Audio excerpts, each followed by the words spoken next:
We will review Gov. Shapiro's family slept upstairs as arson suspect allegedly broke into their home. Gov. Shapiro's family slept upstairs as arson suspect allegedly broke into their home. Yeah. Terrible, bro. Terrible. Crazy, sad news. Regardless of political affiliation, this is odious. This is objectionable, bro. It is good that Shapiro is still here with us, bro. Real talk. It is, yeah. It is good that he is okay. It is good that his daughters are okay. It is good that his wife and dogs are okay too. This kind of violence is becoming far too common in our society. And I don't give this kind of violence is becoming far too common in our society. And I don't give a damn Agreed. if it's coming from one particular side or the other.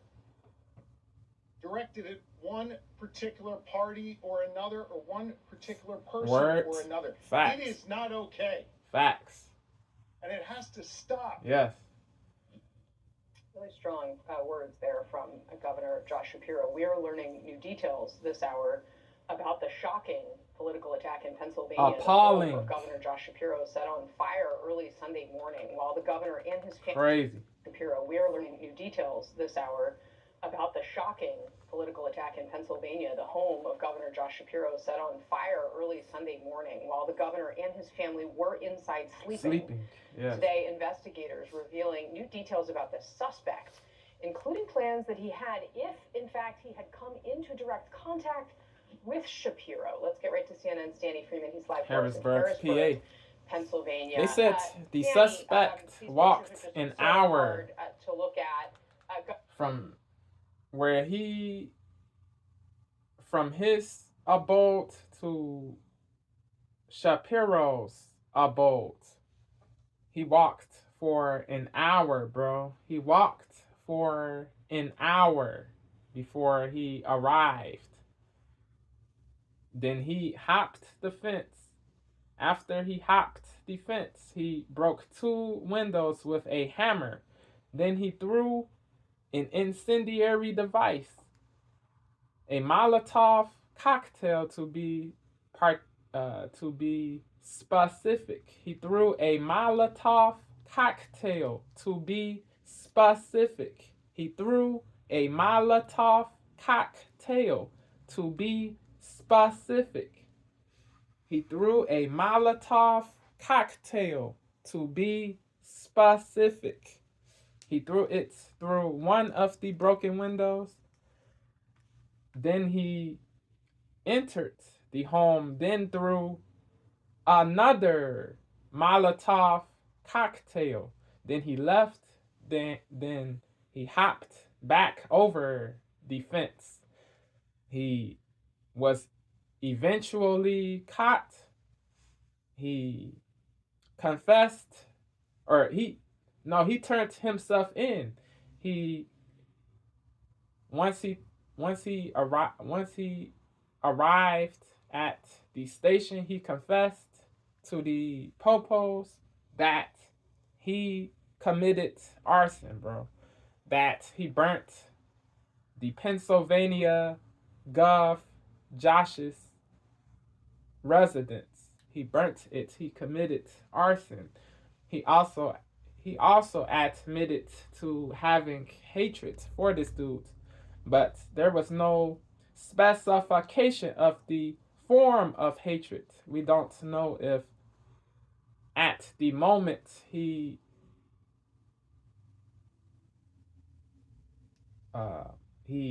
has political hate, religious hate, or another form of hate.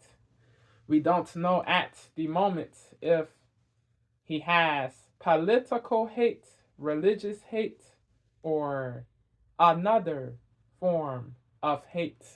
We don't know yet. But what is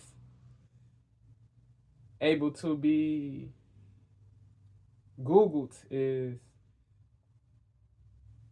what he was registered as, what he, or who, what the, if he supported only Democrats or only Republicans, or if he supported neither, if he voted for voted different parties. He did not if he did not just vote one all the way down ballot in one party. We do know he said he's a registered socialist. He said he doesn't endorse the Democrats or the Republicans. He voted for different people. He's not affiliated with any party. He doesn't like either one. He said he doesn't like either one. He said he doesn't like either party. But he does have hate for MAGA people, for people like me who are MAGA, for conservatives, for right wingers.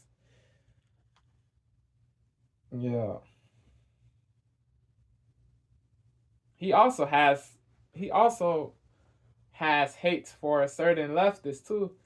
He says certain leftists think it is all the Republicans' fault for it. They are at fault for everything. That is what he thinks certain leftists believe. That is true. Certain leftists, a plenitude of leftists believe the Republicans are the worst. They are at fault for everything negative. That is rubbish. He also has hate for the people on the right who say everything should be placed at the feet of the left, the Democrat Party. The people on the right who say the left is at fault for everything are tripping too. They are saying rubbish too. There's bias, there's tribalism, tribalism, there's bias, tribalism, partiality, sheepiness, simpery, finery, puppet-ish in both parties. Facts. In all groups, in all political groups, in all political parties. You have puppets, you have toadies, you do have pawns, minions, lackeys, oleaginous people, slavish people, slavish people, placative people, poltroons, timorous people, invertebrates. You have them in all parties. People who think everything their party does is laudable, virtuous, moral, principled, sensible, logical. It is craziness, yo. It really is craziness. I see what he's saying when he says he doesn't like the leftists who say everything the right is to blame for everything and doesn't like the rightists who think the leftists are to blame for everything. I see what he's saying, yeah, but to he makes it seem like everybody is doing that. The whole group is a monolith. He thinks the whole right is a monolith. Not every rightist thinks the same. Not every DEM thinks the same. No group is a monolith. The DEM is not. The Repub Party is not a monolith. The Repub Party is not a monolith. Neither is the DEM Party. You have people with different views in each party, so we can't lump everybody, bro. We can't lump everybody. We can't lump everybody. But what he's saying is understandable. What he's saying is understandable. Word. Yeah, this dude, he supports BLM, the fraudulent org that did nothing really for people of color, for black people. They misappropriated funds. They bought large mansions in LA and different places, bro. They were in predominantly Caucasian neighborhoods, yet they profess to be against anti-black racism. They colors, Patrice and other people, they are grifters, bro. They are race baiters, race hustlers. They sow seeds of division between races by lying and painting and labeling all Caucasian people oppressive, racist, bigoted. It is crazy, yo. It's trash. It is trash, bro. Yeah. They played the victim. They made it seem like every police shooting was unjustified.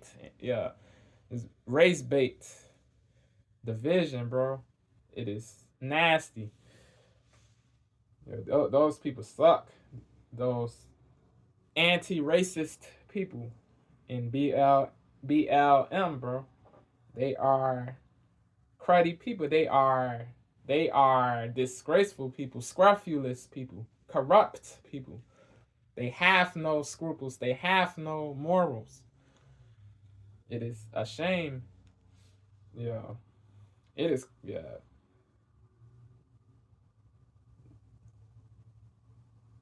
Yeah.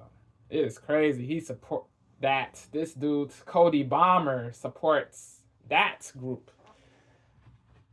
It is crazy, but it is what it is. It is what it is. Yeah. Yeah, this dude, he is a former mechanic. He was fixing phones, if my memory is correct. Then he served in the army too.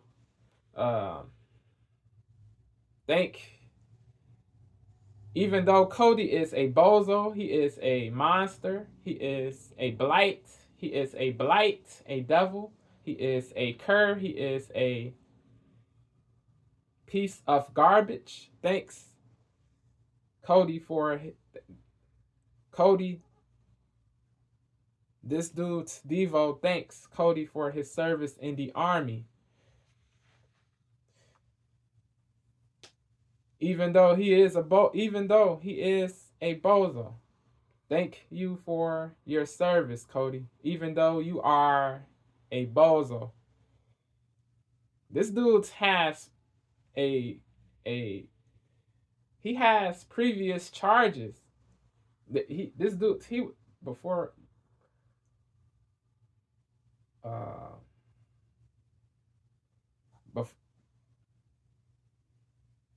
before we get to that, the charges that he was hit with pertaining to this arson, to the burning of Josh's home. The charges were terrorism, attempted attempted homicide. He was hit with these charges: terrorism, attempted homicide, aggravated arson, and aggravated assault.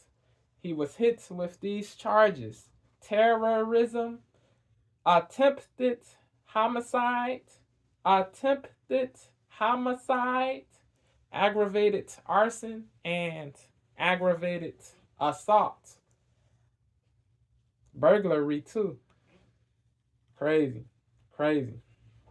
He was charged with stealing, with theft too. He stole money in the past. He stole money in the past. Yeah, it is crazy, bro. It is crazy. This dude, he really effed up badly, bro. He should serve a long sentence for this, bro. He had evil intentions, bro. When he went to Shapiro's home, he was asked by the press if what he planned to do if he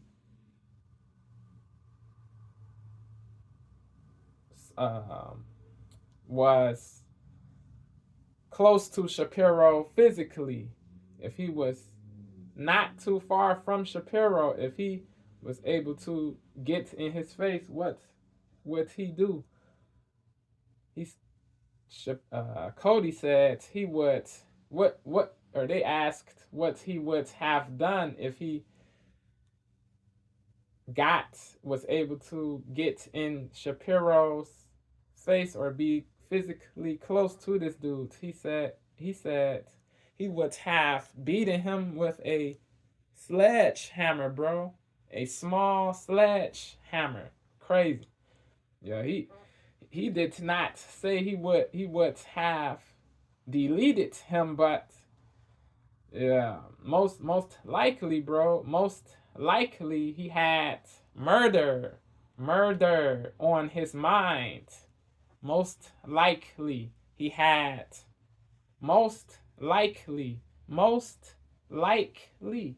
this dude had murder on his mind. Most likely this dude had murder on his mind. He had murder on his mind. Most likely. Yeah. Glad Devo is glad Shapiro did not get deleted, bro. Glad his wife did not get deleted. Glad the wife did not get deleted.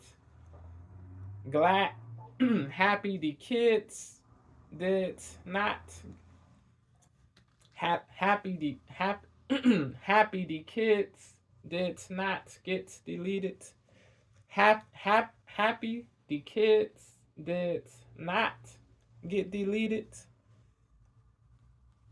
Happy the dogs, there are 2 dogs. Happy there are 2 dogs.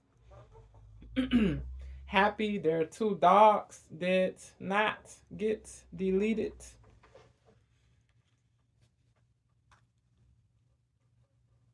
they were able to evacuate. They were told to evacuate once they smelt the yeah, they smelt the smoke. Yeah, bro, they were forced to evacuate the premises because if they did not, they would have, something crazy, something tragic would have happened. Yeah, yeah, yeah.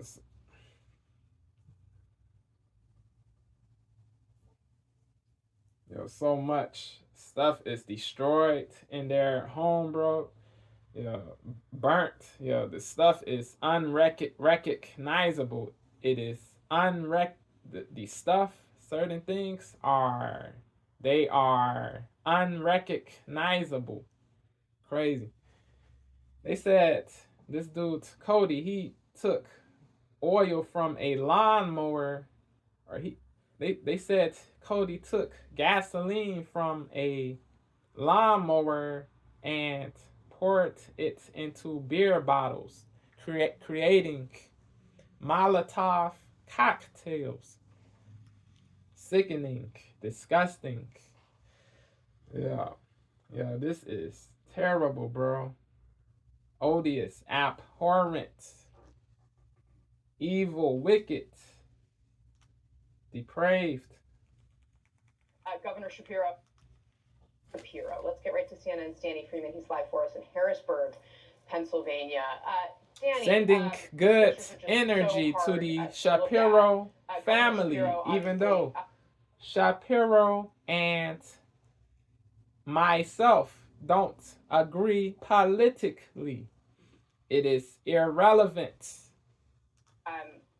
Has been someone who has a very straightforward and pragmatic messaging on many a political topic, and I think you could really hear in his voice the conviction that he has around this. What more are we learning about? Certain people on X are unempathetic, bro. They cannot put their bias to the right, to the side. They can't put their bias to the right, to the side. They are unable to put the bias they have to the right, to the side. They say they do whataboutery. What Pierce says, he says this word, whataboutery. They engage in that. They say, where was Shapiro when BLM rioters burnt things and looted and hurt people? Where, yeah. Certain people ask, where Shapiro was when BLM rioters burnt things and looted stores and stole ATMs and hurt people. Yeah. I get and agree with those people who say this, but it doesn't mean Shapiro's home should be burnt or that his kids should be hurt or he should be. It doesn't mean his home should be burnt or that he should be deleted or that his kids should be deleted or his wife should be deleted or his dogs should be deleted. It doesn't mean his home should be burnt. It doesn't mean he should be hurt or that his wife should be hurt or that his kids should be hurt or his dogs should be hurt. Yeah. People have to move with empathy, humanity, integrity, and logic. Cease the goofiness, yo. Cease the partialness, the puppet-ish. Please cease the puppet-ish. You have to, bro. But certain people, they can't because certain people can't. But certain people can't because they are so brainwashed, bro.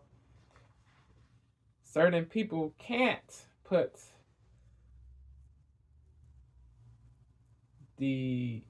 certain people can't cease the partialness because they are so brainwashed and programmed. It is nuts. But everybody needs to be fair, bro, balanced, good faith. People, humanity gets better if everybody is fair, bro. If everybody is engaging in honesty and empathy and nuance and balance. But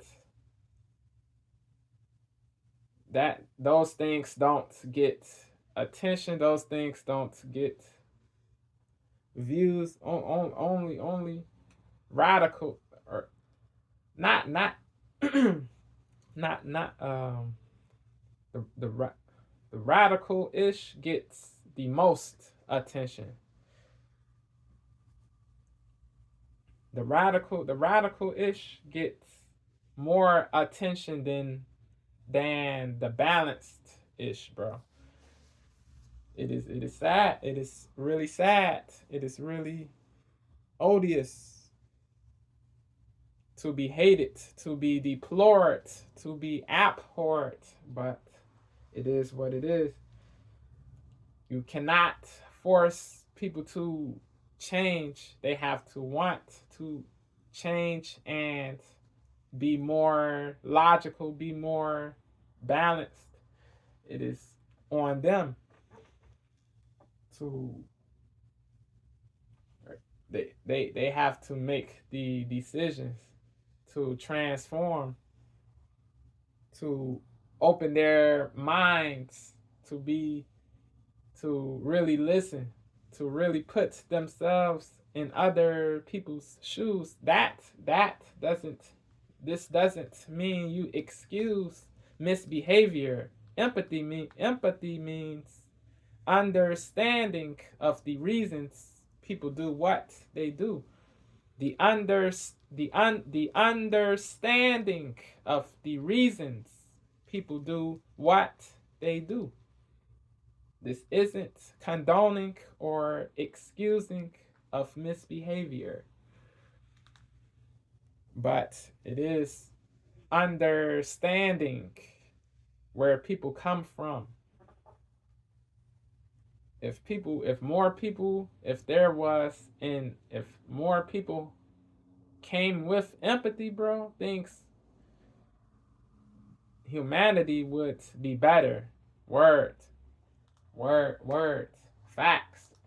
Shapiro, obviously, has been someone who has a very straightforward and pragmatic messaging on many a political topic, and I think you could really hear in his voice the conviction that he has around this. What more are we learning about the person who did this, why they did it, and how we ended up here? Yeah, Casey, you can hear the conviction in his voice and also the genuine concern for his family and others who were inside the house when this fire started.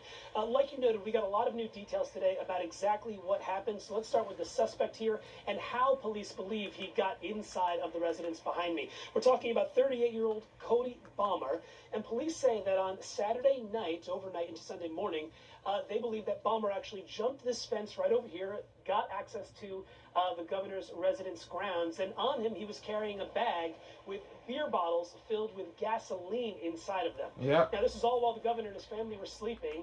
This man, Balmer, according to police, then went over to this building behind me. It's in the southwest corner, not thankfully where the governor and his family were sleeping. He broke a window, threw a makeshift Molotov cocktail into the building, then broke another window with a hammer that he brought with him, climbed into the residence himself, and threw a second incendiary device inside of the building as well. Word. He then, Casey, was able to escape by jumping back over the fence. Crazy. This is where the story kind of takes a remarkable turn.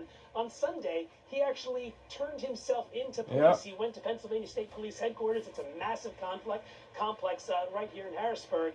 And he essentially, according to court documents, confessed to the crime and admitted that he was the one who set fire to this particular building. But this is perhaps the most chilling part about that. When he was speaking to investigators, again, according to court documents, police asked him, as you noted, what was your plan if you had encountered Governor Shapiro inside of his residence? And he told police he would have, quote, beaten him with his hammer. But Casey, one of the troubling parts also about this case is that when it comes to motive, we still really don't have a ton of information. Soulless, in those merciless, remorseless. Encountered Governor Shapiro inside of his residence, and he told police Dark, he would have, quote, heartless, beaten him with his hammer. Scummy, Casey, one of the troubling parts trash, also about this case is garbage, that when it comes to motive, we still really don't have a ton immoral of information. In those court documents, he told investigators that he had a general hatred towards motive. We still really don't have a ton of information. On social media, he opposed Big Pharma, different things, bro. Different things. Yeah. With his hammer. But Casey, one of the troubling parts also about this case is that when it comes to motive, we still really don't have a ton of information. In those court documents, he told investigators that he had a general hatred toward Governor Shapiro, but still there's no more larger evidence as to what made him jump over that fence. Told investigators that he had a general hatred toward Governor Shapiro, but still there's no more larger evidence as to what made him jump over that fence and set fire to the governor's residence, no less on the first night of Passover on Saturday, Casey. Yeah, all right, Dan. We still really don't have a ton of information. In those court documents, he told investigators that he had a general hatred toward Governor Shapiro, but still there's no more larger evidence as to what made him jump over that fence and set fire to the governor's residence, no less on the first night of Passover on Saturday, Casey. Yes, Shapiro is Jewish. He is Jewish. He's a pro-Israel Jew. He's a pro-Israel Jew. He's a pro-Israel Jew. He is Jewish.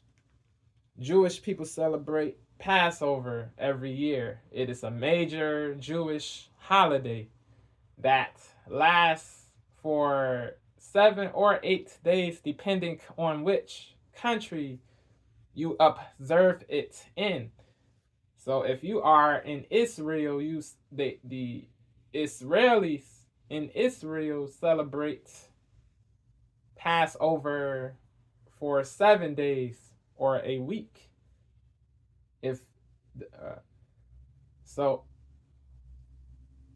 If you are in the States, you celebrate it for 8 days. The Jews in the U.S. celebrate it for 8 days. 1 day longer than a week. 1 day more. 1 day longer. It is a major Jewish holiday that commemorates the liberation of the Israelites from slavery in the story of Exodus in the Hebrew Bible. What happens on the first night of Passover is the Seder. They have a Seder meal. Shapiro, he had a Seder meal on the night, the um, I, um, on the night before this arson happened, a few he had it hours before this arson took place. He was with his family. He was with his people who are fellow Jews. They had a Seder meal. Uh, this the Seder meal. They this this this happens for 2 nights. Two, yeah, not just one night. It happens for 2 nights. Not Seder. Seder is the correct pronunciation. Sorry, Seder, Seder is the correct pronunciation. Seder. Um, Seder means order in Hebrew. Seder is a meal that follows a particular order, retelling the story of the Exodus,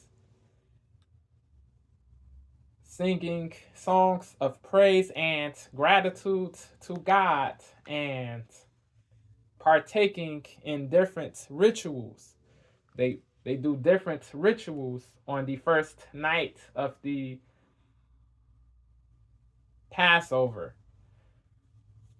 In during the Seder meal, they do different rituals during the Seder meal on the first night of Passover. The Seder meal involves symbolic foods that symbolize different elements of the Exodus story.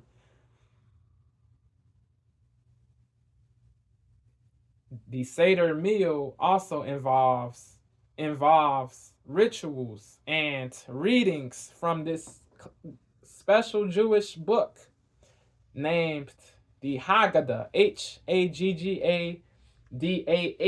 This is all memory, all photographic memory. This is not me reading. I committed this to memory. Haggadah, Haggadah.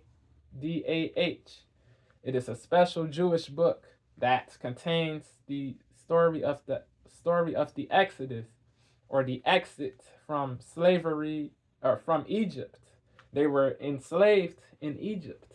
They were in bondage. They had to build structures. They had to, they were suffering. They went through pain, agony, misery. It was crazy, yo. It really was. It was terrible. The conditions were terrible. The foods that are in the Seder meal, the different symbolic foods include karpas, Karpas, which means spring or rebirth or green.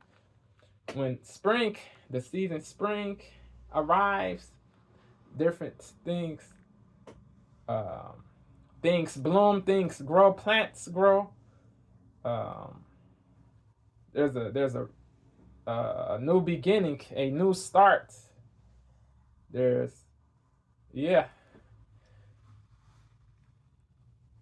a positive transformation. There's a positive transformation. There is a positive transformation. Big facts. Karpas, Karpas, is parsley.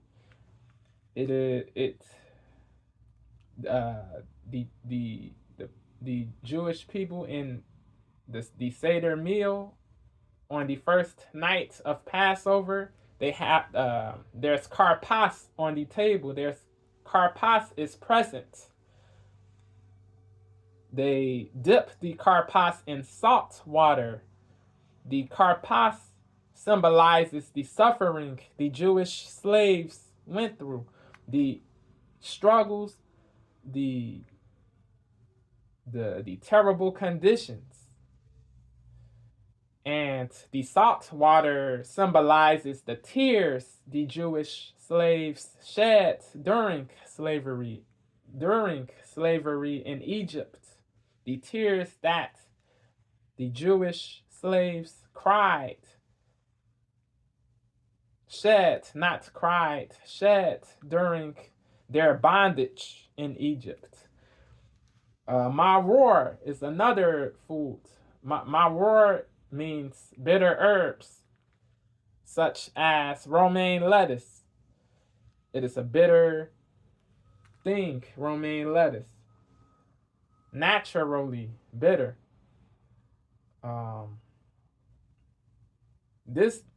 The maror, Maror, that symbolizes the bitterness and harshness of slavery, the pain, the anguish, the agony, the gloom, the darkness, the misery, the unhappiness, the sorrow, the gloominess, the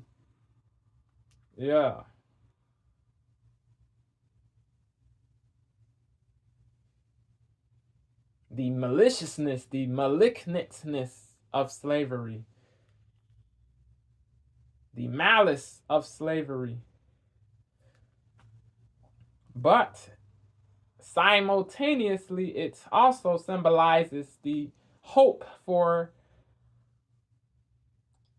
the coming to pass of better things, the hope for it. It also symbolizes the hope for the coming to pass of better things, the hope for the happening of better things, the hope for liberation, the hope for freedom, the hope for a new beginning, a rebirth, a positive change. This is all, you look this up. This is, committed all of this to memory. What else? Charoset or Haroset, Charoset, or Haroset. Haroset is a sweet mixture, a sweet mix of fruits and nuts. It is a brown paste. It feels like applesauce. It has the texture of applesauce. It is applesauce like. It is applesauce like. It is applesauce like. It is a brown paste. It is a dark paste. It is a sweet mix of finely chopped fruits and nuts. And this paste, this mix symbolizes the mortar the Jewish slaves used to build structures in Egypt while in bondage. Word. Mortar is used to bind bricks together to build edifices and other buildings and other. It is used to bind bricks together. It is used to bind bricks together. It is used to build edifices and buildings and other things. Yes. It symbolizes the hard work and the labor they put in. This is at the beginning of slavery. They eat these things at the beginning of the Seder meal. The middle is they read the Haggadah book, the special book that contains the Exodus story. There's matzah too. Matzah is M-A-T is spelled M-A-T-Z-A-H. It is spelled M-A-T-Z-A-H. It is flat. It is bread that is flat or unleavened bread. U-N-L-E-A-V-E-N-E-D, bread, or bread made with no leavening agent, such as baking powder and baking soda. This results in a dough that cannot rise, bro. This results in a dough that can't. This results in a dough that can't rise. Words. A leavening agent is a substance that causes baked goods to rise, to swell, to puff up by releasing gases like CO2, carbon dioxide, into the doughs and into the batters. This is all facts. This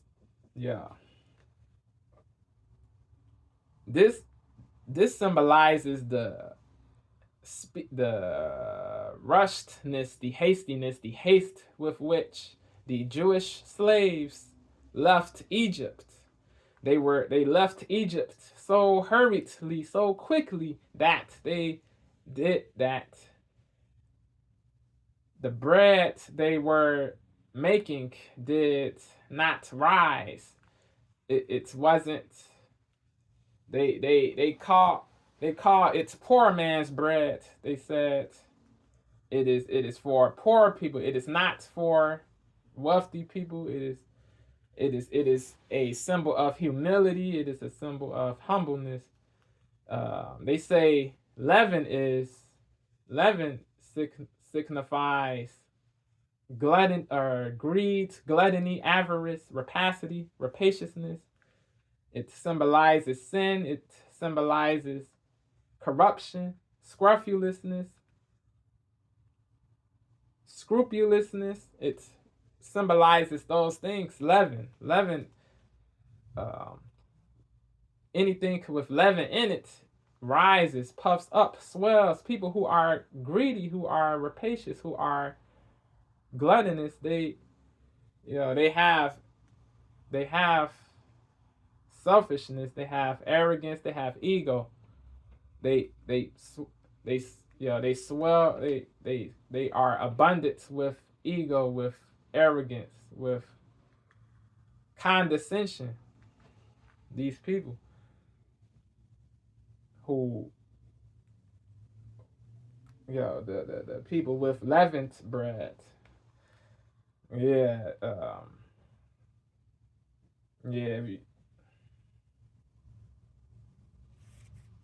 It is, yeah, bro.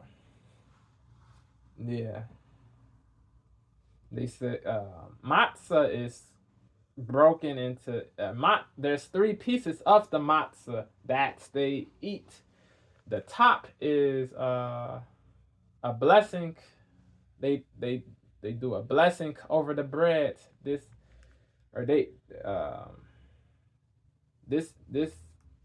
symbolizes the blessing God, or this symbolizes the this means that they are great. The Jewish people in the Seder meal, or who are having the Seder meal, they are grateful for the bread God gave to the earth.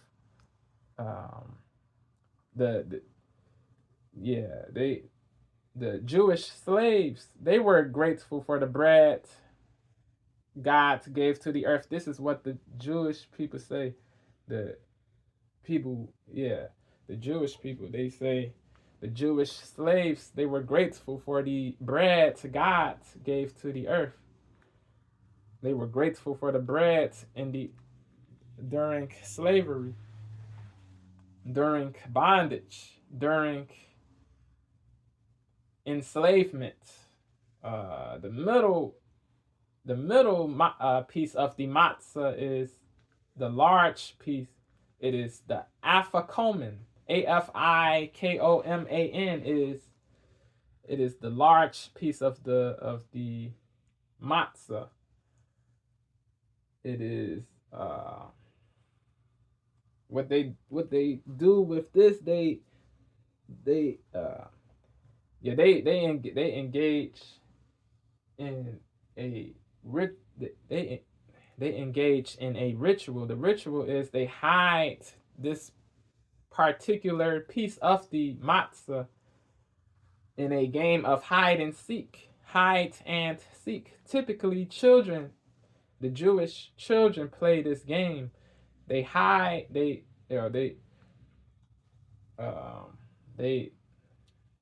have to find the hidden piece of the matzah. It is hidden. They hide it.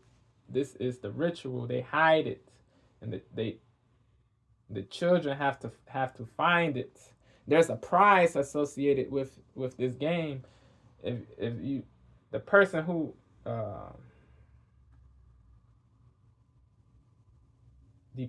finds it will get a prize. The afikoman is later eaten as a dessert. It is eaten at the end of the Seder meal. It is a celebratory thing. It is a celebration. It is a celebratory act. Yeah, the afikoman is eaten later at the end point, the conclusion.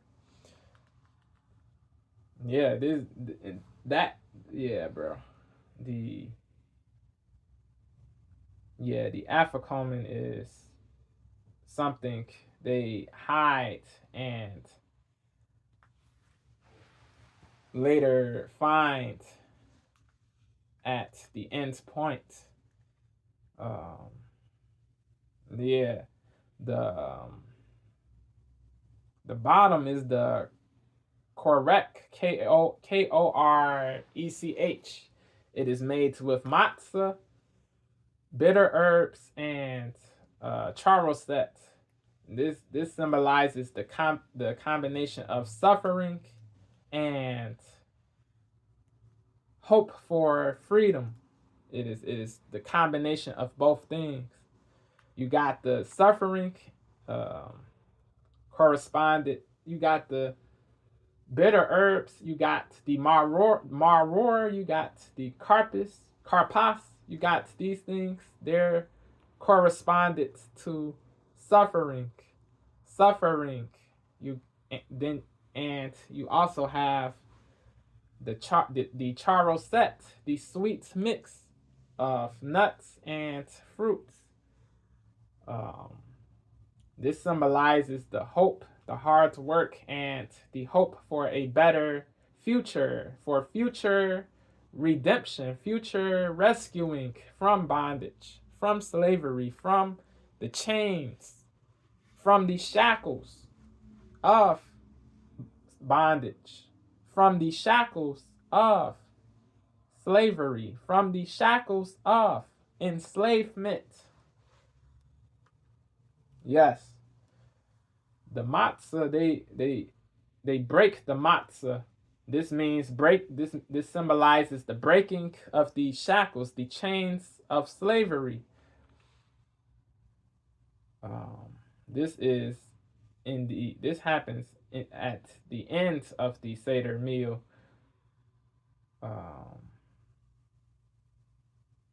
They also drink 4 cups of wine. The 4 cups symbolize the 4 promises God gave to the Jewish slaves in the Exodus in Egypt. They said God promised these 4 things: land, a great nation, blessing and renown, which is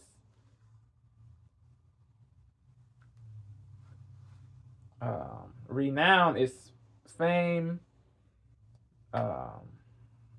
Yeah, renown is synonymous to fame.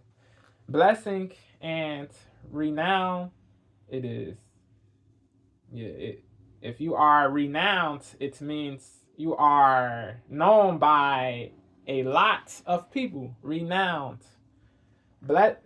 God's promised these four things: land, the promised land, to be specific, promised land, great nation, blessing and renown, and blessing to all nations. Blessing to all nations. Again, land, great nation, blessing and renown, and blessing to all nations. Four promises. Then they sing songs of praise and gratitude to God. They what they do is they recite the Hallel, Hallel.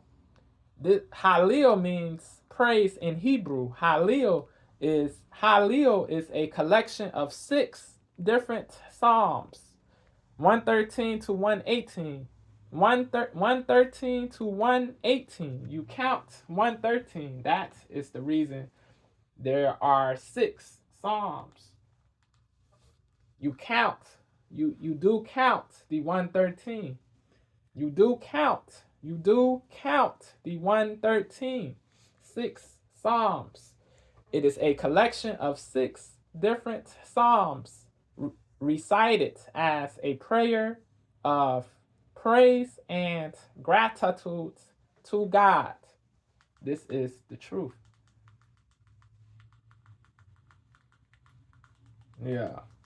After this, they have a joyous meal. They sit down. They have a celebratory meal.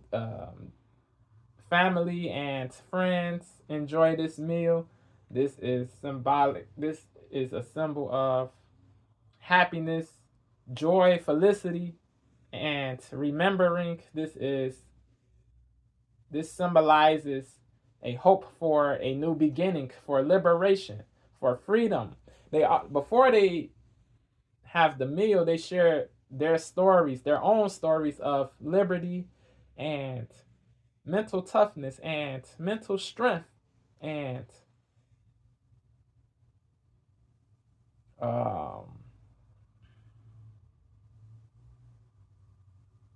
fight and hard work and determination. Yeah. Yeah. They do this. The Jewish people, every year they do these rituals, they do these things during Passover, bro. Yeah. It is. Yeah.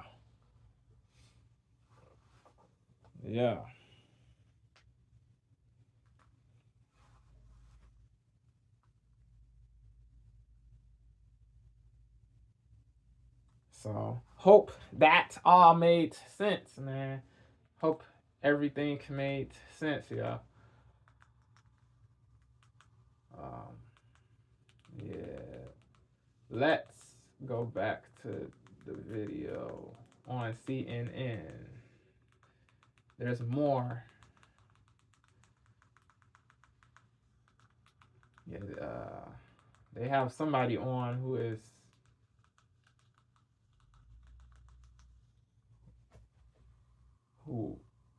Life is busy, but you want to move up in your career with an accounting degree.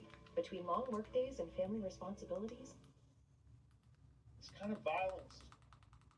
They talked to this security dude pertaining to the security detail. The reason Shapiro did not have the security detail he should have had. Because something tragic could have happened, bro. Something fatal could have befallen this dude. Something fatal and lethal could have befallen this dude if they were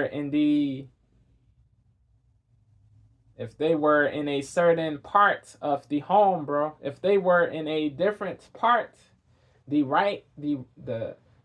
parts where the cocktails were, bro. Yeah. Something fatal could have happened, bro. Something fatal could have happened. Something fatal could have happened. Something fatal could have happened. With his hammer. Okay. I understand. To get in here, Danny Freeman is going to be arraigned at 5. More larger evidence as to what made him jump over that fence and set fire to the governor's residence, no less on the first night of Passover on Saturday, Casey. All right, Danny Freeman. We are just learning in here as well that Cody Balmer, the suspect here that you've been reporting on, is going to be arraigned at 5 p.m. This dude looks scary, bro. To CNN here. Danny Freeman, thank you very much for that. Devilish. We did hear from President Trump briefly on the arson attack when he spoke with reporters in the Oval Office as he sat with the president of El Salvador. Watch. The attacker was not a fan of Trump, I understand. Facts. Big facts. Words. True. The attacker basically wasn't a fan of anybody. It's probably Words. just a whack job. And certainly I think disagree with that label. But he was radical. He is radical. He is extreme. He is unhealthy, bro. He is dysfunctional. Yes. Delusional. Brainwashed. Benighted. And yes. Certainly a thing like that cannot be allowed to happen. The attacker basically wasn't a fan of anybody. It's probably just a whack job. And certainly a thing like that cannot be allowed to happen. All right, and joining our panel as well is CNN Senior National Security Analyst Juliet Kayyem. Juliet, let me start with you just on, obviously we're still getting new details in terms of, what this man was up to. Clearly, he wanted to be known to police because he turned himself in. Clearly, this was a political target. Again, we don't know what role anti-Semitism may have played in this. We don't know exactly what role politics may have played in this. Donald Trump seems to be trying to say, well, he didn't do this because he loves me, which of course is often how Donald Trump, talks about the world, is how it impacts or references him or doesn't. What does it say to you? I mean, this is the latest in a string of violent incidents aimed at, say, he turned himself in. He sat with the president of El Salvador. Watch. The attacker was not a fan of Trump, I understand, just from what I read and from what I've been Big told. ups to DJT for opposing this dude and the arson that befell Shapiro. Meant to say big ups to DJT for publicly opposing what Cody did and the arson that befell Shapiro's home. Big ups to DJT for publicly opposing, denouncing, and condemning the arson that befell Shapiro's home. Big ups to DJT for publicly opposing, denouncing, and condemning the arson that befell Josh's home. Is going to be big ups to big ups big ups to Big ups to JD Vance too. Big ups to JD Vance too. Big ups to JD Vance too. Big ups to JD Vance too. Big ups to the VP JD Vance too. Anything like that cannot be allowed to happen. Worked. The attacker basically wasn't a fan of anybody. He's probably just a whack job. And delusional. Like that cannot be allowed to happen. Nope. Nope. All right, and joining our panel as well is CNN Senior National Security Analyst Juliet Kayyem. Juliet, let me start with you just on, obviously we're still getting new details in terms of, what this man was up to. Clearly, he wanted to be known to police because he turned himself in. Clearly, this was a political target. Again, we don't know what role anti-Semitism may have played in this. We don't know exactly what role politics may have played in this. Donald Trump seems to be trying to say, well, he didn't do this because he loves me, which of course is it is true though, because there's posts on social media on Facebook. He shared that that are denigrative and critical of MAGAs and conservatives. He turned himself in. Clearly, this was a political target. Again, we don't know what role anti-Semitism may have played in this. We don't know exactly what role politics may have played in this. Donald Trump seems to be trying to say, well, he didn't do this because he loves me, which of course is often how Donald Trump, talks about the world, is how it impacts or references him or doesn't. What does it say to you? I mean, this is the latest in a string of violent incidents aimed at politicians. What does that tell you? We're in a stage where there's sort of this normalization of political violence or the threats of violence against political figures, and I want to across the political aisle. We're in a stage where there's sort of this normalization of political violence or the threats of violence against political figures, and like Trump's cabinet, there were death threats. They received death threats. Gabbard, different people. Yeah, it did not get as much coverage as this. There is bias from mainstream leftist pundits. There is bias. There is bias. Yeah. There's bias on both teams. Political teams, yes. Yeah, you have multiple people in both teams who engage in bias, who don't cover certain things, who don't cover crazy things that befall their political rivals. They don't cover the poltroons, the puppets, the partial people in both teams. Don't cover the truly odious things that befall their political rivals. It is crazy. It is nuts. Yeah. But yeah, she is right that there is a normalization of violence. Yes.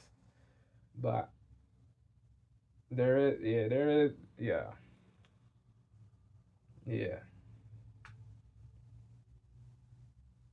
But yeah, when the people in his cabinet got threatened, yeah, the coverage was not abundant. We're in a stage where there's sort of this normalization of political violence or the threats of violence against political figures, and I want to talk about motive. We tend to think, well, this incidents aimed at politicians. What does that tell you? we're in a stage where there's sort of this normalization of political violence or the threats of violence against political figures, and I want to talk about motive. We tend to think, well, this person's a Democrat and hates Republicans. This person's a Republican and hates Democrats. What we're motive. We tend to think, well, this person's a Democrat and hates Republicans. This violence against political figures, and I want to talk about motive. We tend to think, well, this person's a Democrat and hates Republicans. This person's a Republican and hates Democrats. What we're seeing now, certainly with the Trump assassination attempts, is a very mixed, confused motive. People who sometimes are political or not political at all, but who are using the target is now a political person. It's not a sports person. It's not an entertainment person. It's not even a family member. And I think that can be blamed for the heightened threat levels that we see in the political discourse, the threatening of violence. But there was a dude in Pennsylvania. Yeah, so much crazy stuff happens in Pennsylvania, bro. It is crazy. The attempted assassination of DJT in Butler, PA, took place last year, bro. Yeah, the arson of Shapiro's home happened in PA, bro. You know, different things. Yeah, bro. The dude, there was a dude in PA who killed his father, bro, over political differences, political disagreements. His father was working for the government. Yeah, they had an argument. He killed him, bro. He beheaded his father. Yeah, he beheaded this dude. Detestable stuff, immoral stuff, soulless stuff, callous.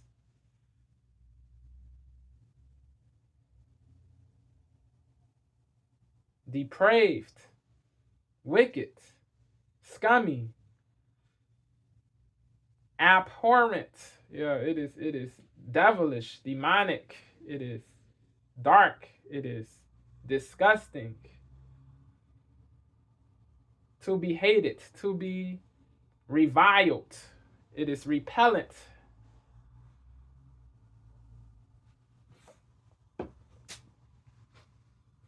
It is condemnable. It is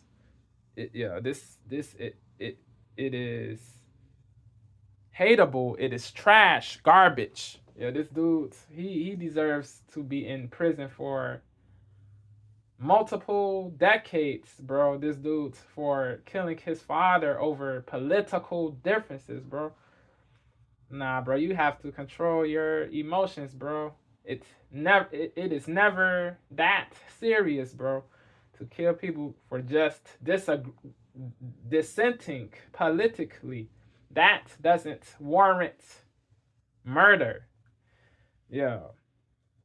If it would make sense if somebody was if your relative or somebody else, a stranger, was trying to kill you or murder you. If he or she was trying to murder you, but to murder unprovokedly over political differences is evil. Family member, and I think that can be blamed for the heightened threat levels that we see. You pronounce his name Mohn, M-O-H-N, the dude who killed his father? M-O-H-N. Mohn. Even the Oval Office meeting. Crazy. Some woman on the West, she did something to her father too, right? Over political differences. Crazy. The threat levels that we see in the political discourse. Was it in Seattle or it was in Washington or Oregon or something? Forgot, but it was in a Western state. A Western state. It did take place. It did take place in a Western state. it did take place in a Western state. She was angry. She was upset. She did something terrible, bro.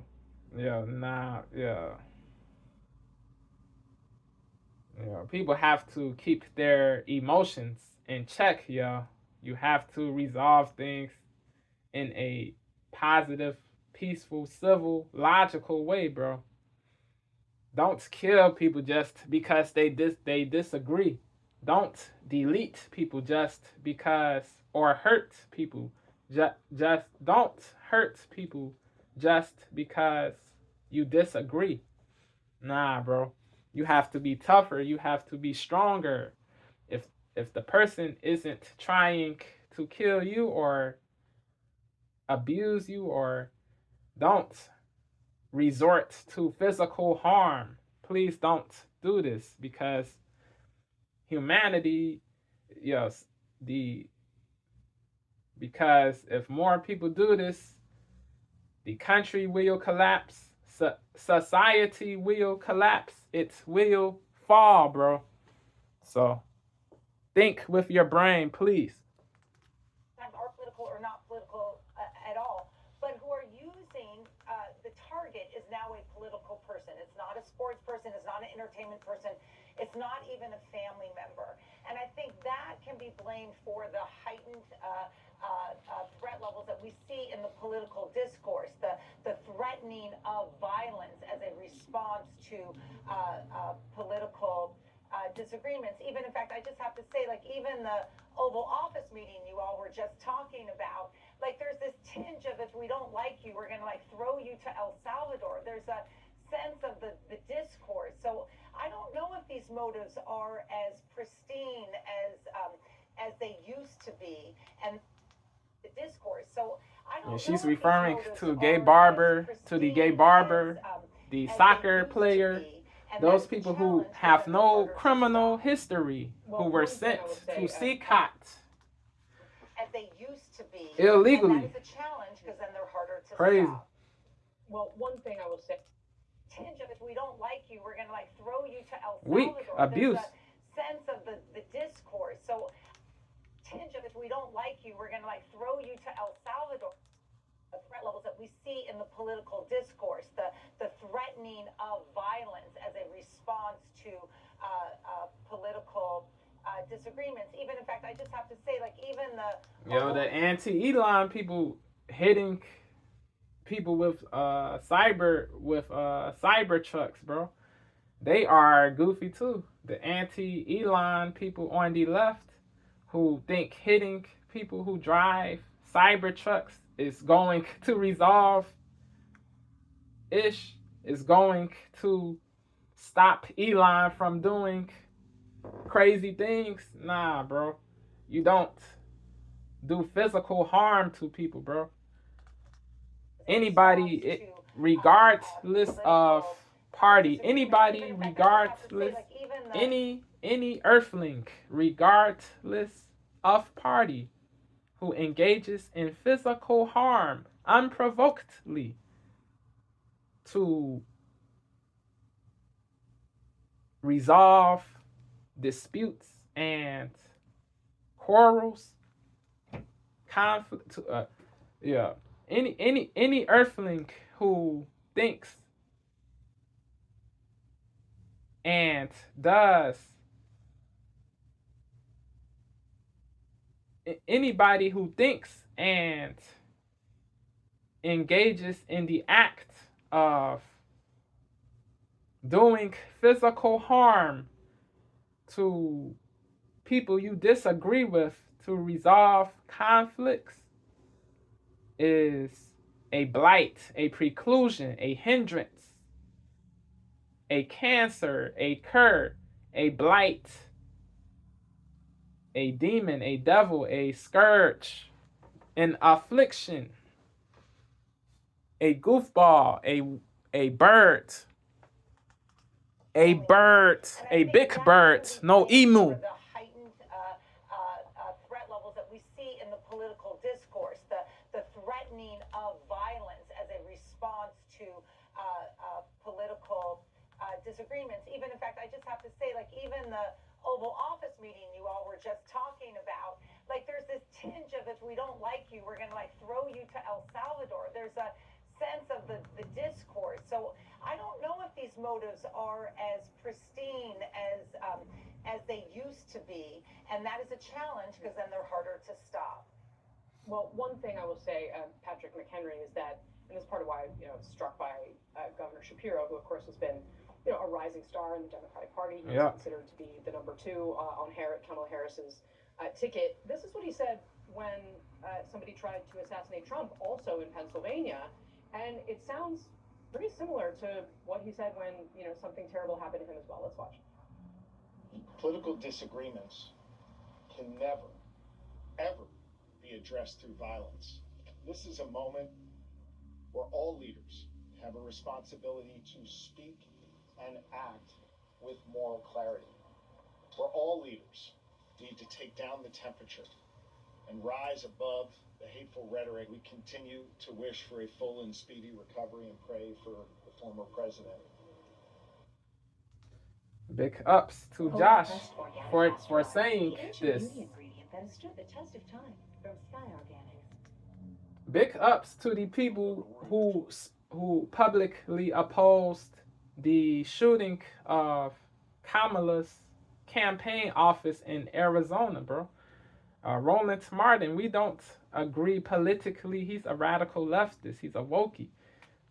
But he did oppose the... Yeah, he's on the left. I'm not on the left. But he did oppose the shooting of the campaign office in Arizona, bro. Somebody, the person who shot the place, the dude who did the shooting, he had evil intentions too. He had evil intentions. Glad Kamala did not get shot, bro, even though Kamala is a bozo to me. She's a radical too. She's a woke Democrat. She is a panderer. She is a caterer. She caters. She virtue signals. She oscillates in her stances. She doesn't answer direct questions. She trips. She bugs. But I don't want her to be dead or hurt. Kamala should be alive. She's still alive. So that is good. Even though we don't agree politically, I don't rock with Harris. She did not deserve the shooting of her campaign office. People have to have empathy, have to have balance and humanity, bro. It doesn't matter what party a person affiliates or associates with. If he or she is innocent in a situation, he or she doesn't deserve to get shot or killed or hurt. So people have to be logical, bro. Yeah, no, she wasn't in the office, thank goodness. Nobody was when this shooting happened. But if people were, it would have been a tragic story, bro. Bruh. AAA car batteries are fresh. They go straight to market. Whether it's from our AAA car... To say then, right, what I have to say now, why is it so hard for some of our leaders to come out and say this? And why also I get the sense that some people who hold positions like the position that you previously held feel like sometimes their constituents are demanding of them things that they previously did not. But to say then, the right thing to say now. And speedy recovery and pray for the former president. The right thing to say then, the right thing to say now. Why is it so hard for some of our leaders to come out and say this? And why also are bias? I get the sense that is the reason they don't want to lose connections, to be seen as traitors, tergiversators, perfidious people, backstabbers. Certain people in both parties, they don't want to oppose all murder, all political evil, all political harm, all political hurt, all political violence. They don't want to publicly say, because they don't want to be seen as traitorous or perfidious or apostates. It is crazy, bro. F the fear, F the timidity, F the timorousness, F the invertebrate BS, Be courageous, bro. If you get hate from certain people on your team, it is what it is, yo. You have to be honorable, bro. Move with integrity and scruples, bro. F what certain people have to say, bro. Wrong is wrong regardless, bro. Wrong is wrong regardless. If a Republican gets attacked, it is wrong. If a Democrat gets attacked, it is equally wrong. If a Democrat gets attacked, it is equally wrong. If a Democrat is the victim of an attack, it is equally wrong, bro. It is not difficult. It is easy. It is really easy. It is simple, bro. But certain people, they want to be goofy. They want to be to be puppets. It is crazy. It is trash. It is trash. Crazy-ish crazy. Uncle Murder. Right, what I just say now. Why is it so hard for some of our leaders to come out and say this? And why also I get the sense that some people who hold positions like the position that you previously held feel like sometimes their constituents are demanding of them things that they previously did not, that the mood in the country is driving this. But that's petty and small. And moments like this, you have to be big. You have to be big. Even if it doesn't feel good, right? You especially have to be big in these moments. We've seen this with congressional leaders being targeted. We've seen this with President Trump's assassination attempts. Yep. But you see stars like this rise in moments, assassination attempts, but you see stars like this rise in moments of severe stress. And I think we saw Anna Paulina Luna, she got threats too for just saying logical-ish, bro, for saying what the woke lefties don't want to hear, bro. The Republican Congresswoman from Florida, Anna Paulina Luna. Crazy. Yeah, her kid was in her kids, her husband, her family, bro, they were in fear, bro. They were in It is crazy, bro. People who do threats, they are bozos, bro. No matter what party, if a person does threats, he or she is a big bozo. If he or she does threats, he or she is a big bozo, bro. It doesn't matter what party, religion, race, etc. a person is in. It doesn't matter the religion, party, race, etc. a person is in. If you do threats, unwarranted threats, you are a bozo, a big bozo. If you do unwarranted and gratuitous threats, if you do unwarranted and gratuitous threats, you are a big bozo. That's petty and small. And moments like this, you have to be big. You have to be big, even if it doesn't feel good, right? You especially have to be big in these moments. We've seen this with congressional leaders being targeted. We've seen this with President Trump's assassination attempts. But you see stars like this rise in moments of severe stress. Yeah. And I think we saw that today. That Governor Shapiro has the makings of a national. He said he won't be precluded from doing his job or practicing his Jewish faith. He said he won't back down or surrender after this arson. You see this in Vice President J.D. Vance's response.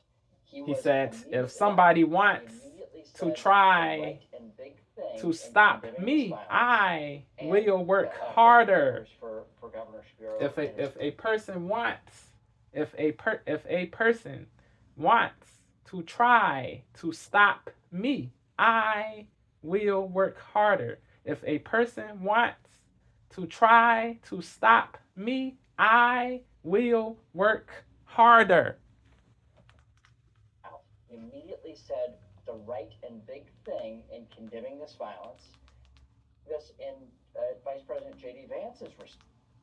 That Governor Shapiro has the makings of a national leader. You see this in Vice President J.D. Vance's response. He was immediately out.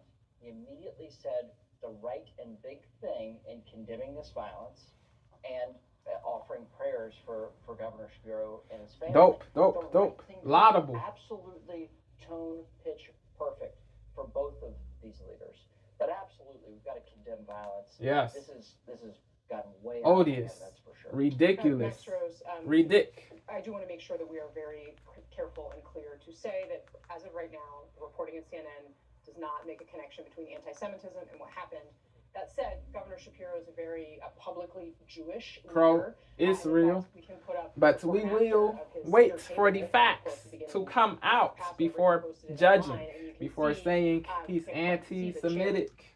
We can put up the before and after of his Seder table from Cody, he meaning Cody, before saying he is anti-Semitic. Completely charred and online, and you can see. We can put up the before and after of his Seder table from, of course, the beginning of Passover. He posted it online, and you can see you can't quite see the chairs, but that the table ends up completely charred, and you can see those the remnants. And the wreckage, the destruction. Because we do know that anti-Semitism broadly is rising throughout the country. I mean, how is this being received by people who are Jewish as they look at these images? It's absolutely frightening. And just to put this in context, his family were all asleep at that point. Yep. And you could sense it in the tone. Middle of the night. Voice. Middle of the night. This was not just about his own safety, but about the safety of those family, his kinfolk, his loved ones. Jewish, every Jewish person, or at least most, could identify with the fact that we were all with our families over the last few evenings, just as he was. But I particularly appreciate and respect the fact that he is making this much larger than his own story and his own personal identity, and bringing it back to the fact, the importance of unity and respect for all Americans. Groups. That's moving beyond this moment of political acrimony, violence, animus, particularly heightened over enmity, the past few years, particularly since January 6th. antipathy. Google still tracks you in incognito mode. Hold up. Which video? There was a video, pertaining to the security detail. A person was discussing this. Let me see. Yeah, this video. Let's go to this part. Questions that you still have, what is standing out to you? Attorney for Balmer, Danny Freeman, CNN, Philadelphia. What questions do you still have? What is standing out to you? Well, the biggest thing is everyone's going to ask, how could he get over the fence and into the house without the fair question? As you look at the property now, it's actually fairly decent from the fence line to the house. It's 2 a.m, and anytime the first time something happens, it's really tough to anticipate that. No one's ever broken over the fence and lit the residence on fire. So Yeah. that's not what they're Yeah. expecting. They probably had some type You of. have to be prepared for everything, for anything. So, yeah, it was crazy that he did not have the detail he should have had. Yeah, it should have been way stronger, bro. The house. It's 2 in the morning, and anytime the first time something happens, it's really tough to anticipate that. I think Shapiro is going to get more security people. Yeah. He has to. It's 2 in the morning. It is the logical the thing first time something happens, it's really tough to anticipate that. No one's ever broken over the fence and lit the residence on fire, so that's not what they're expecting. They probably had some. Just because it's never happened before, that doesn't mean it can't happen in the future. Just because it did not happen before, that doesn't mean it wasn't possible to happen when it did. Yeah. It doesn't mean it wasn't possible to. It doesn't mean that this arson had no ability of happening to happen when it did, if that makes sense. Yeah, bro. Yeah, you have to be ready for anything. You never know, so yeah. You have to be prudent, sagacious, on point. You can't be slipping. You really can't, because that can lead to fatal results. It's really tough to anticipate that. No one's ever broken over the fence and lit the residence on fire, so that's not what they're expecting. They probably had some type of protrusion alarm that someone got over, and they were looking for someone who's on the grounds, maybe looking to do some graffiti or something along those lines. Yeah. They haven't had something this serious. So I think when they look at the anything can happen. They're going to need technology. Anything can happen, yo. They probably had some type of you must be ready for everything. Maybe looking to be ready for anything. Be ready for anything. They haven't had something this serious. So I think when they look at the after action, and they're going to be very critical, they're going to need technology, sensors, lighting, motion detection lighting to help them do it. Have a dog on presence. Up the number of people that are on the residence in the middle of the night, because now it's coming to the point where prudent, this is going to sagacious. Violence is starting to happen, as Andy McCabe said last time. Perspicacious. So that's going to come into play on the rational prosecution side. Up the number of people that are on the residence in the middle of the night, because now it's coming to the point where this is going to be prevalent. Violence is starting to happen. As Andy McCabe said last time, there's no federal domestic terrorism charges. There are state ones. So that's going to come into play on the prosecution side. But I think really what's going to happen is you're going to see a much bigger detail, and you're going to see more permanent personnel around his residence and his family. It is so striking to know that this person was able to make it inside the governor's residence. Crazy. The way they were describing this, that this person, they said, was quite methodical in how they did this. They had these homemade incendiary devices, as you and Danny noted, and then they were back over the fence, and that they were apprehended, I believe, just a little time ago. It is remarkable that all of that was able to happen, and we look at the images. This was a very, very serious situation. Oh, absolutely. If he had a agreed layout of the house and understanding indubitably, and he was more if he had a better layout of the house and understanding maybe where they're at, and he was more determined to actually do harm to them, Yeah. I think you could have a very different situation.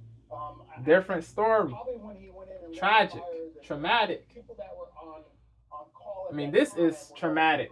The arson, even though they did not get physically hurt, yeah, there is pain there, bro. There is emotional pain there, yeah. Nuts, bro. Yeah. You have to empathize, bro. I empathize with this dude. I really do empathize with Josh. Yeah. Anybody in his situation would have been emotional, would have been effed up, yo. Yeah. This is craziness, yo. He went in and lit the fire.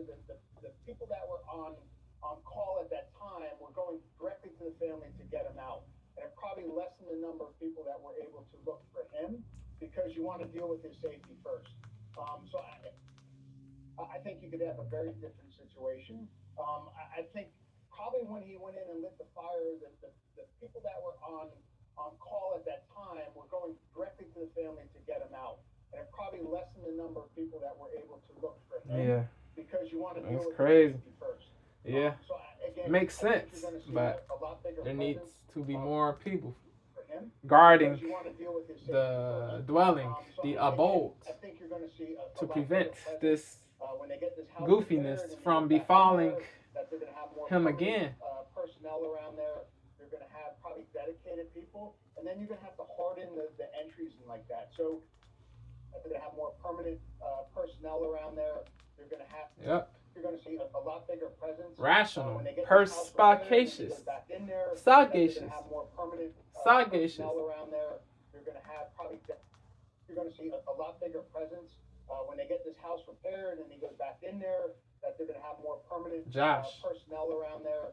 You're going to have probably dedicated people, and then you're going to have to harden the entries and like that. So when I do security assessments, that's what I look at. If someone gets over the first barrier, how long does it take them to get to the next barrier? How quickly can they get through that? Because that all determines what you have to put in place to understand that if someone's motivated and they want to get in there, how fast they can do it. Trespass. And we again don't know the invade, yet. intrude. We do know, as the governor said, he says this was a targeted attack. That's what law enforcement and the DA also said.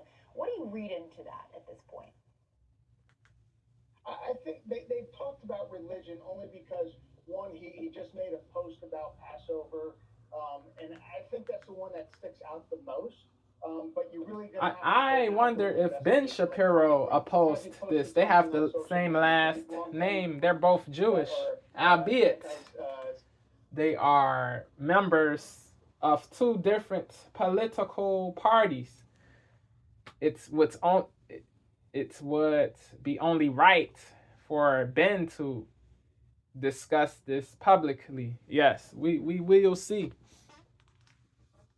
They're both Jewish. Talked about religion only because, one, he just made a post about Passover. They're both pro-Israel Jews. That's the one that sticks out the most. But you're really going to have to start now doing an investigation electronically. The post about Passover. And I think that's the one that sticks They're out not the most. blood related, albeit they have the same last name. Something on social media about Passover. And I think that's the one that sticks out the most. But you're really going to have to start now doing an investigation electronically. Has he posted something on social media? Does he belong to any groups that are anti-Semitism type groups?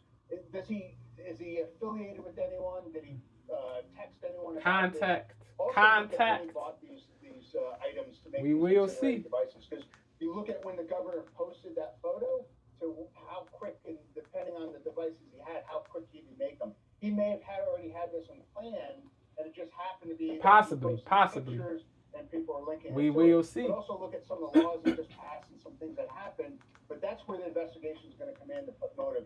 And they did allude to the probable cause warrant that's going to be coming out. And it may have something that he said that really gives the authorities the idea of why he did it. Yeah. And they said we. Yeah.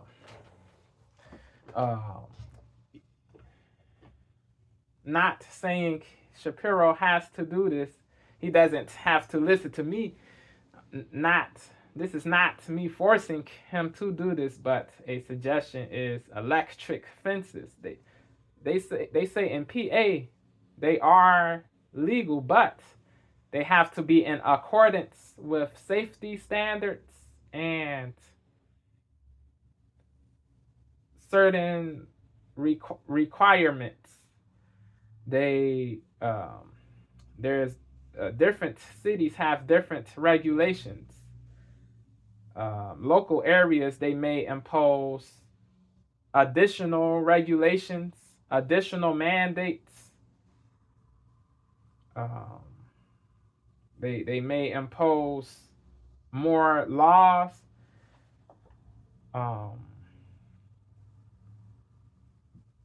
The local areas, the municipalities, the cities, they may impose stricter, they may impose more mandates. They may impose more regulations. They may.